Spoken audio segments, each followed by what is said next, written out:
วันนี้ที่เราจะมาไขความลับกันก็คือเรื่องของวิทยานิพนธ์เฉาครับแม่ถ้าเป็นเสรีภาพทางวิชาการเนี่ยอันนี้มันใช่อันนี้มันได้ แต่อันนี้ในเมื่อเอาความเท็จเข้ามาปนอยู่ แล้วจะบอกว่านี่คือวิทยานิพนธ์ระดับปริญญาเอกเลยนะครับ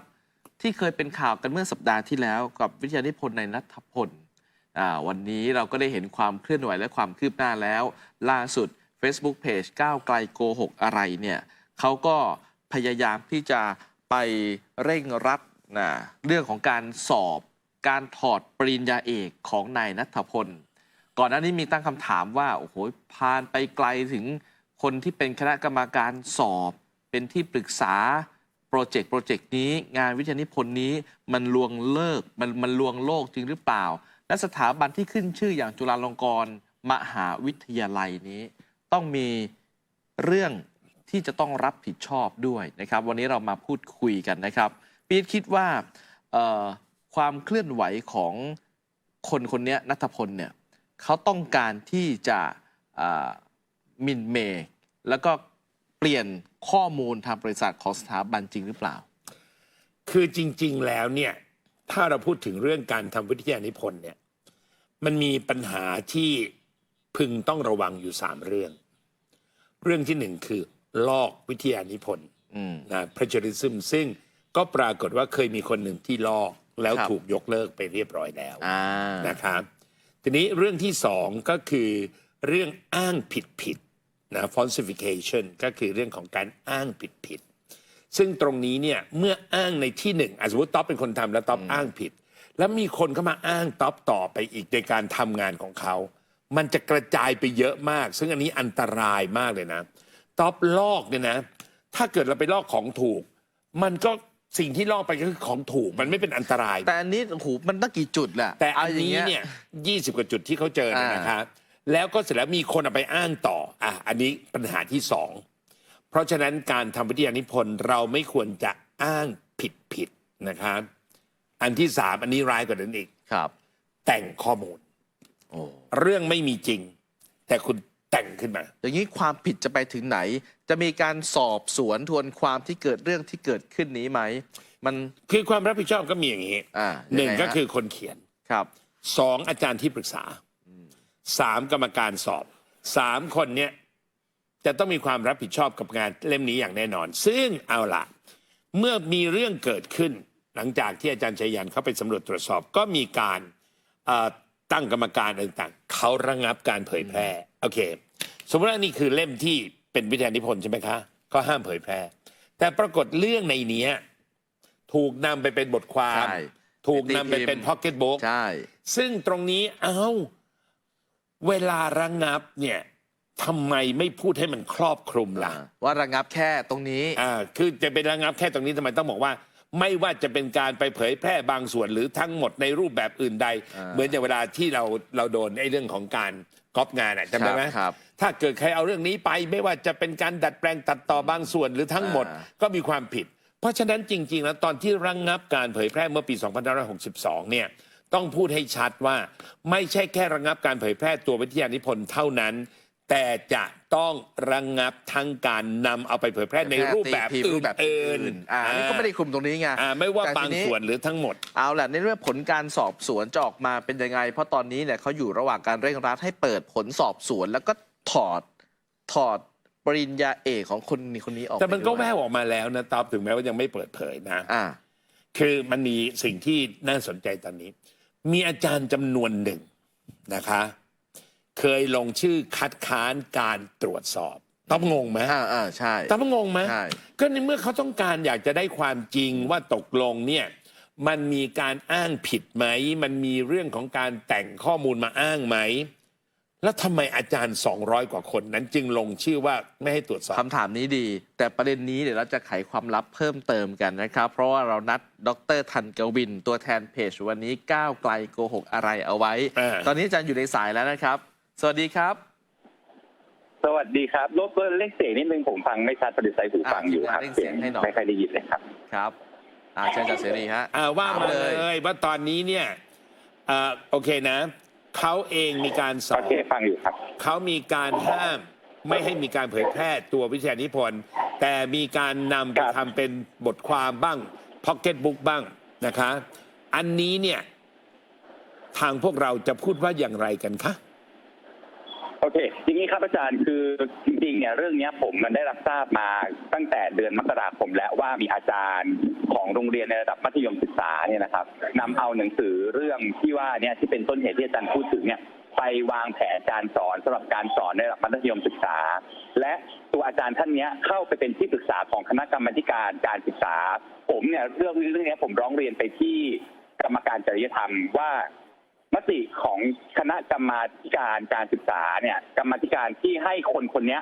ซึ่งมีกรณีที่กระทำความผิดหมายความว่ามีการกล่าวหาว่ากระทำความผิดทางวินัยเนื่องจากว่านำเอา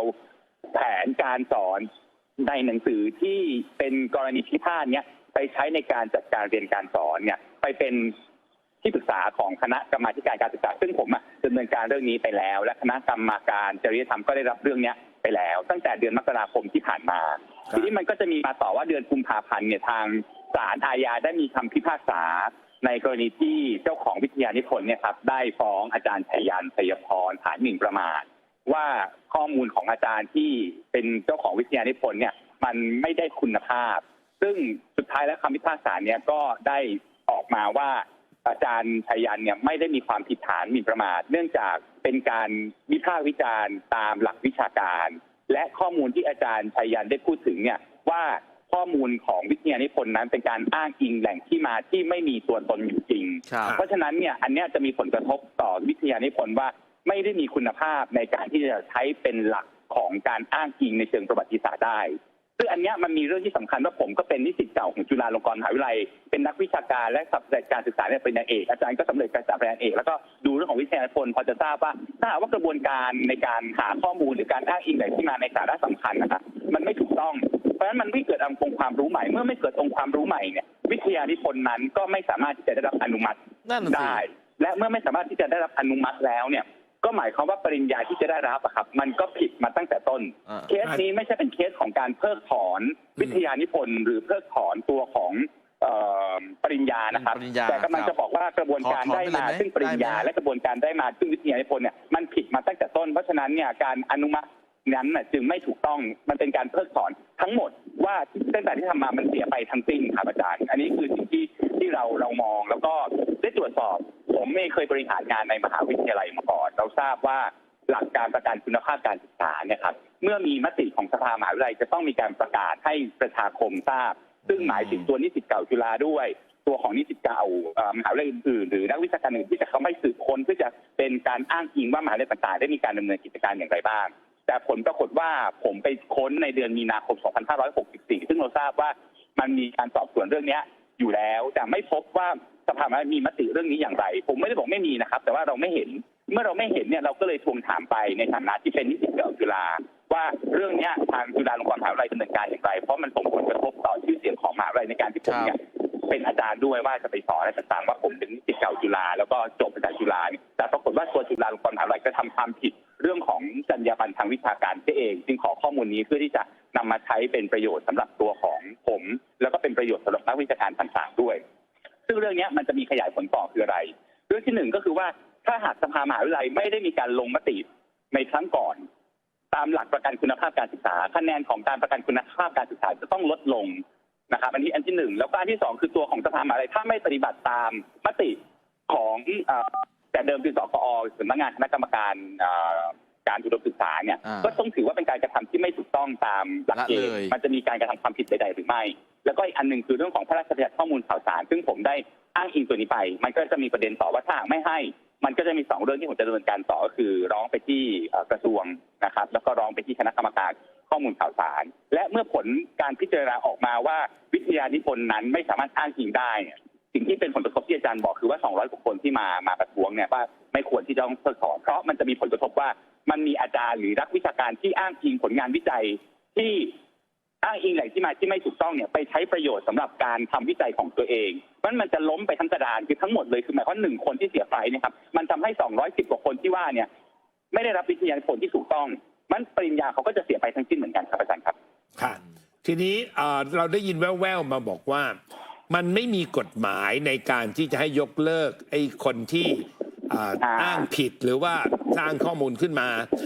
ยกเลิกได้เฉพาะที่ลอกคืออย่างที่ผมได้เรียนว่าเราไม่ได้พูดถึงการยกเลิกเพราะว่าข้อเท็จจริงมันไม่ได้เป็นข้อเท็จจริงใหม่เพียงแต่ว่าของเดิมเนี่ยมันไม่ถูกต้องมาตั้งแต่ต้นเพราะฉะนั้นมันเหมือนคำว่าโมฆะครับอาจารย์คือในเมื่อคุณไม่ได้มีสิทธิ์ในการที่จะได้รับของหรือซื้อขายของอ่ะเช่นคุณอายุเท่าไหร่แล้วคุณไปทำนิติกรรมสัญญาเนี่ยเมื่อมันไม่ถูกต้องตรวจสอบมาแล้วว่าของเก่าที่คุณทำมาคุณไม่มีอำนาจที่จะทำคุณทำไม่ได้ก็ต้องเป็นโมฆะมันก็ต้องถือว่ากระบวนการซื้อขายต่างๆมันสิ้นสุดไปตั้งแต่แรกมันไม่สามารถมีผลอยู่แล้วผมเล่นประเด็นนี้ไม่ได้เล่นประเด็นว่ายกเลิกเพิกถอนว่ามันมีข้อเท็จจริงใหม่แต่ของเก่าเนี่ยมันไม่ถูกต้องมาตั้งแต่ต้นมันอนุมัติปริญญาไม่ได้เท่านั้นเองครับอาจารย์มันสามารถทำได้ครับแล้วก็จรรยาบรรณทางวิชาการได้ระบุเอาไว้ข้อแรกเลยครับของจุฬาลงกรณ์มหาวิทยาลัยว่าถ้ามีการดัดแปลงหรืออ้างอิงต่างๆที่มันไม่ได้มีความเชื่อมโยงกับแหล่งที่มาจริงๆเนี่ยมันก็ไม่สามารถจะอนุมัติปริญญาได้เพราะผิดจรรยาบรรณทางด้านวิชาการครับแต่มันก็จะมีคนที่มีอุดมการณ์เดียวกันเนี่ยนำเอาไปใช้ในการศึกษาอย่างเมื่อกี้เนี่ยนะคะที่เราบอกว่ามีโรงเรียนเอาไปให้อ่านแล้วตอนนี้มีมหาวิทยาลัยด้วยนะคะที่ปรากฏว่ากำหนดเป็นหนังสือให้นิสิตให้นักศึกษาระดับบัณฑิตศึกษาเนี่ยเอาไปอันนี้ผมเรียนอย่างนี้ว่าตัวของมหาวิทยาลัยที่นำไปใช้ในการศึกษาอย่างที่จุฬาลงกรณ์มหาวิทยาลัยเนี่ยก็มีรุ่นน้องที่เขาเรียนที่คณะรัฐศาสตร์ก็ทราบว่ามันมีการสอนเรื่องนี้ด้วยแต่ว่า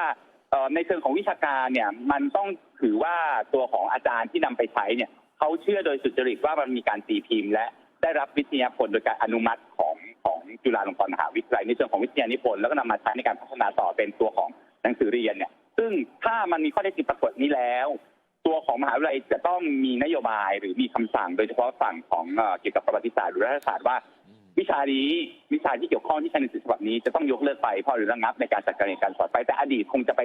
กล่าวถึงไม่ได้เพราะว่ามันก็เป็นไปตามหลักวิชาการว่ามีสิ่งที่มีการใช้การเรียนการสอนแต่และในเวลานี้ได้มีคำพิพากษาออกมาแล้วและเป็นที่ปรากฏชัดว่าตัวของผลงานฉบับนี้ไม่ได้มีคุณภาพทางวิชาการเนี่ยโดยหลักการก็คือว่าแผนการสอนต้องมีการปรับเปลี่ยนและใช้หนังสือฉบับนี้สอนไม่ได้ครับอาจารย์ทวีฮะแล้วตอนนี้ทางจุฬาเขาออกมาเคลื่อนไหวยังไงอยู่เนี่ยก็ฝากเรียนไปยังพี่น้องในรายการเลยนะครับว่าแจ้งมาที่ผมได้ผมจะไปดำเนินการมหาวิทยาลัยต่างๆที่ผิดจรรยาบรรณทางวิชาการเอานวนิยายมาสอนในประวัติศาสตร์ครับได้ยินเสียงผมไหมครับตอนนี้ทางจุฬาเขามีท่าทียังไงหลังจากที่เราไปยื่นแล้วอ่ะฮัลโหลเล่นเสียงนิดนึงอาจารย์คุยเลยครับผมจะพยายามฟังอยู่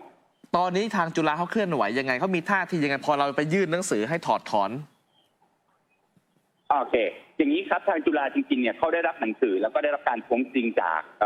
อาจารย์ที่อยู่ภายในอยู่พอสมควรแล้วนะครับแล้วก็ที่ผมทราบก็คือว่า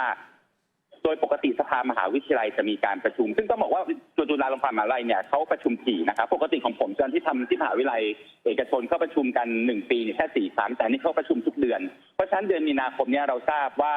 มีระเบียบวาระการประชุมเกี่ยวกับเรื่องนี้แล้วเดี๋ยวเราจะรอดูในวันที่28 มีนาคมนี้ที่จะมีการประชุมครับว่าเขาจะดำเนินการในเรื่องนี้อย่างไรแต่ว่าเข้าใจว่าที่ผมพอทราบอยู่เนี่ยมีมติเรื่องของการดำเนินการที่เกี่ยวข้องกับวิทยานิพนธ์และปริญญาอยู่ครับก็แปลว่าเริ่มขยับแล้วก็เดี๋ยวจะรอติดตามดูกดดันกันเยอะครับเอาละครับวันนี้ขอบคุณจันทกวินนะครับขอบคุณครับขอบคุณมากครับโอ้โหข้อมูลเยอะเลยนะฮะวันนี้คือจริงๆแล้วเนี่ยถ้ายกเลิกไม่ได้เนี่ยเมื่อกี้อาจารย์ก็พูดแล้วก็ประกาศโมฆะไปเลยสิประกาศโมฆะไปเลยยกเลิกโดยปริยายแล้วเพราะฉะนั้นไอ้หนังสือที่เอาไปตีพิมพ์จะส่วนใดส่วนหนึ่งที่อยู่ในสำนักพิมพ์ฟ้าเดียวกันก็ต้องผิดหมดถูกไหมคือต้องประกาศให้ครอบคลุมและอีกอย่างหนึ่งสิ่งที่ต้องสำคัญคืออาจารย์ที่นำเอาไปใช้อ่ะทำไมเขาถึงนำเอาไปใช้นี่แหละเป็นสิ่งที่น่ากลัวมากมันอยู่ที่ทัศนคติตรรกะของคนนั้นหรือเปล่าสิทธิ์เนี่ยเมื่อเขาเรียนกับอาจารย์คนที่นำหนังสือเล่มนี้มาความคิดเขาจะเป็นอย่างไรคือตอนเวลาอาจารย์เขาเลือกหนังสือเนี่ยเด็กก็ต้องเดาได้ว่าทำไมถึงเลือกให้อ่านใช่เหมือนครูบะหมี่อย่างเงี้ยถ้าไม่เห็นด้วยเนี่ยใช่ไหมจะไม่ให้อ่านหรอเอาคีย์เวิร์ดมาให้พูดมาให้อภิปรายอย่างเงี้ยและคีย์เวิร์ดเนี่ยมันอยู่ใน